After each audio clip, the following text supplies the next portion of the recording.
कहानी का उन्होंने जिक्र किया, ईदगाह। मुझे लगता है कि मेरे जीवन में गहरी संवेदनाओं को अगर कोई पैदा कर सका होगा तो उसमें इसे एक कहानी ने किया होगा। अब नहीं मुझे पता भी कहाँ पढ़ाई जाती, क्योंकि मुझे नहीं मालूम, सुनने में आता है कभी प्रेमचंद को शायद अब कोर्स से हटाने की भी कुछ बातचीत चलती है, आई डोंट नो। हाँ, लेकिन यूपी बोर्ड में हम लोग शायद क्लास 5th या 4th में थे तो ईदगाह पढ़ने को मिल गई थी। और हैरत अंगेज बात यह थी कि उस एक ईदगाह ने मुझे अब तक झिझोड़ करके रखा हुआ है। अगर मुझे लगता है कि आज की दुनिया में हम अपने बच्चों को ईदगाह पढ़ाते हैं तो शायद हम अपने बच्चों को एक बेहतर जवान आदमी बना सकेंगे। हमने ईदगाह पढ़ाना बंद कर दिया होगा शायद। एक गरीब बच्चा, आपको मैं फिर इसलिए सेम कहानी पर सेम, केवल एक स्थान बदल देता है। एक में वो पूरा का पूरा परिदृश्य सो कॉल्ड एक संप्रदाय यानी हिंदू घर में दिखाया जा रहा है, और दूसरे में पूरा परिदृश्य लेकर के वो पहुंच जाते हैं एक मुस्लिम घर में, एक गरीब मुस्लिम घर में, जहां एक नानी और एक नाती रहता है। माँ बाप उस बच्चे के नहीं है, एक तरह से बच्चा अनाथ है, और नानी रहती है। नानी किसी तरह से बर्तन वर्तन आसपास शायद धुल करके वो अपना पालन पोषण कर रही है उसका। वो बैठ करके अपनी नानी के पास खेलता है, देखता है। ईद आ गई है, दूसरे दिन नानी को कुछ देना है तो नानी उसको क्या देगी? 2 रुपए शायद, या और भी कुछ कम, 3 आने, मुझे याद नहीं आ रहा है, वो बहुत पहले की बात है, बट ऐसे कुछ छोटा सा पैसा 2-3 आने जो भी है वो उसको दे देती है कि वो जाए और बच्चा उसका मना करके ईदगाह, जुमे की नमाज के बाद ईदगाह में घूमे और जो उसे लेना है ले ले। वो जाता है, देखता है बहुत सारी चीजें। और यहां पर जो प्रेमचंद का कमाल है वो किस तरह से वो बाल मनोविज्ञान के साथ खेलते हैं।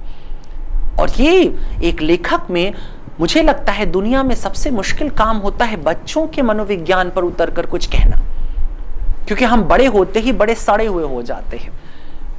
और वो बिल्कुल ईदगाह में, वो हमीद नाम है शायद लड़के का, क्या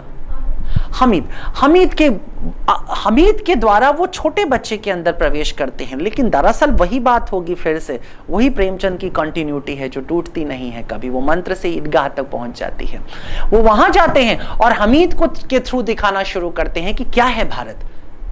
अगर बूढ़ा भगत ये है तो यहाँ का बच्चा क्या है? यहाँ का बच्चा भी वही है, कुछ और नहीं होने वाला है। The same character. तो वो जाता है और जाकर के वहां पर वो बहुत सारी चीजें देखता है। उसके मन में लालच आती है, कोई गुड्डा ले लिया, कोई गुड़िया ले लिया, किसी ने फिरकी ले ली। और सब बच्चों में एक कपट है, दिखाने की आदत, हमारे पास ये है, हमारे पास ये सब प्रेमचंद दिखा रहा है। उसका लालच भी दिखा रहा है कि अगर मैं एक आइसक्रीम खा लूं, बर्फ का गोला खा लूं, मैं ये कर लूं, मैं वो कर लूं। नहीं, उसके जहन में आता है कि अरे रे, रात को देखता है कि उसकी नानी जब रोटी सेकती है तो उसमें से उसकी उंगलियां जल जाती। तो ये जो सेंसिटिविटी का एक लेवल है, उस सेंसिटिविटी की वो हाइट पर जाता है और वो कहता है कि नहीं, मैं तो चिमटा खरीदूंगा। और वो चिमटा लेकर के आता है और ला करके वो उसे अपनी नानी को देता है। ये जो कैरेक्टराइजेशन है कि भगत अपने मरे हुए बच्चे को भूल करके दूसरे मरे हुए बच्चे को जिलाने निकल जाता है। एक छोटा बच्चा हमीद अपने खेल खिलौने भूलकर अपनी बूढ़ी नानी की जलती हुई उंगली का ख्याल रखता है और उसके लिए चिमटा लेकर के। ये प्रेमचंद अपने कैरेक्टर में स्टैब्लिश करते हैं। अपनी कहानियों से वो भारत की बुलंदी दिखाना चाहते हैं, ना कि कोई दलित और शोषित भारत दिखाना चाहते हैं। प्रेमचंद भारत को याद दिलाना चाहते हैं कि तुम कौन हो। अल्लामा इकबाल जैसा कहते हैं, अपनी नज्मों में, अपनी गजलों में कहने की कोशिश करते हैं, तू शाही है बसेरा कर चट्टानों की, क्या है, पहाड़ों की चट्टानों पर। ये जो उनका अंदाज था कि तुम बांझ हो, तुम ये क्या बुलबुल की तरह मटक रहे हो और लोग तुम्हें मार रहे हैं। ये याद दिलाने की कोशिश करते हैं कि तुम जिंदा हो और बाहर निकलो। यही प्रेमचंद कह रहा है, लेकिन उसका लहजा ऐसा है कि वो बहुत विवाद में नहीं पड़ना चाहता, और कोई सृजनकार बहुत विवाद में नहीं पड़ना चाहता है। वो ये बताना चाहता है केवल कि दरअसल तुम्हारे अंदर जो सुषुप्त हो गई है चेतना, जो तुम्हारा चरित्र, जो तुम्हारा किरदार, तुम्हारा जो कैरेक्टर सो गया है, तुम्हें उसको जगाना होगा, बाहर लेकर के आना होगा। और पूरी दुनिया को ये दिखाना चाहते हैं वो बार बार कि भारत विपन्न नहीं है, भारत दबा कुचला नहीं है, भारत बेवकूफ नहीं है। तुम भारत को सभ्य नहीं बना सकते हो। हर बार उनका थप्पड़ है पाश्चात्य संस्कृति के ऊपर जो अपने को सभ्य कह रही थी।